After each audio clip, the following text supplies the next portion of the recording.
হঠাৎ করে বাড়িতে মেহমান চলে আসলে আমি ঝটপট এই রেসিপিটি তৈরি করে নিই। আসসালামু আলাইকুম, চলে আসলাম নতুন আরেকটি ভিডিও নিয়ে। তো আজকে আমি চিড়ে দিয়ে তৈরি একটি নাস্তা রেসিপি আপনাদের সঙ্গে শেয়ার করব। এই জন্য আমি চিড়ে নিয়ে নিয়েছি, শুকনো চিড়ে। এখন চিড়েগুলোকে আমি ভালোভাবে ধুয়ে এক সাইডে পানি ঝরাতে রেখে দিয়েছি। তারপরে চলে গেলাম চুলার কাছে, প্যান বসিয়ে দিয়ে তেল দিয়ে দিয়েছি প্রয়োজন মতো। তেলটা গরম হয়ে আসলে আমি এখানে মরিচ কুচি আর পেঁয়াজ কুচি দিয়ে দিয়েছি। এগুলোকে হালকা একটু নরম করে নেব, ভেজে নেব না, শুধুমাত্র নরম করব। তারপরে এখানে আমি দিয়ে দিলাম গাজর কুচি।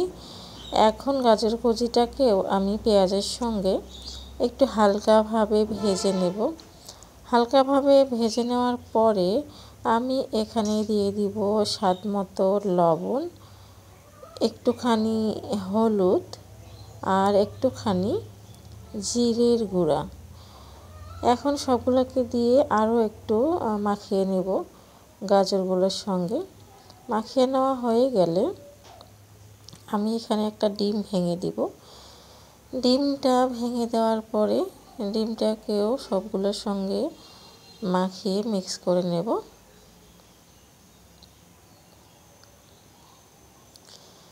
ডিমটাকে মিক্স করে নেওয়া হয়ে গেলে, ভাজা হয়ে গেলে, তারপরে আমি যে চিড়াটা সবার প্রথমে ধুয়ে পানি ঝরাতে রেখে দিয়েছিলাম সেইটা আমি এখানে দিয়ে দিব। এবং সেই চিড়াটা দেওয়ার পরে সবগুলো উপকরণকে আমি সুন্দরভাবে মিক্স করে নেব, চিড়ের সঙ্গে যেন সবগুলো উপকরণ মিক্স হয়ে যায়। ভালোভাবে মাখিয়ে নেওয়া হয়ে গেলে আমি এখানে 1 চামচ চিনি দিয়ে দিব। মিষ্টির পরিমাণটা আপনারা পরিমাণ মতো করে দিবেন, আপনারা যেরকম মিষ্টি পছন্দ করেন।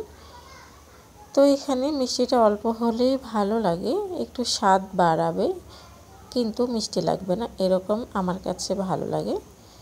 আপনারা বেশি মিষ্টি খেতে পছন্দ করলে চিনিটা বাড়িয়ে নেবেন। তারপরে সবগুলো উপকরণ একসঙ্গে মাখিয়ে আরও একটু হালকা সময়ে আমি ভেজে নেব। যখনই দেখবেন চিড়েটা একদম কালারটা চেঞ্জ হয়ে আসছে, মানে চিড়েটা যখন ভেজা থাকে এক রকমের কালার হয়, আর এখানে ভাজা হয়ে গেলে আগুনের উপর, তখন চিড়েগুলো কিন্তু ওয়াটার কালার হয়ে আসে, তখনই মনে করবেন যে হয়ে আসছে। তো চিড়ে ভাজাটা মোটামুটি আমার রেডি। এখন আমি নামিয়ে নেব। ঝটপট এই নাস্তাটি বাড়িতে চিড়ে থাকলেই কিন্তু আপনারা তৈরি করে নিতে পারেন, বা মেহমান আসলেও এভাবে ঝটপট মেহমানকে আপ্যায়ন করতে পারেন। কেমন লাগলো আজকে আমার এই রেসিপিটি অবশ্যই কমেন্ট করে জানাবেন। আর ভালো লাগলে আমার চ্যানেলটিকে সাবস্ক্রাইব করবেন, লাইক কমেন্ট শেয়ার করে দিবেন। ধন্যবাদ সবাইকে। আসসালামু আলাইকুম।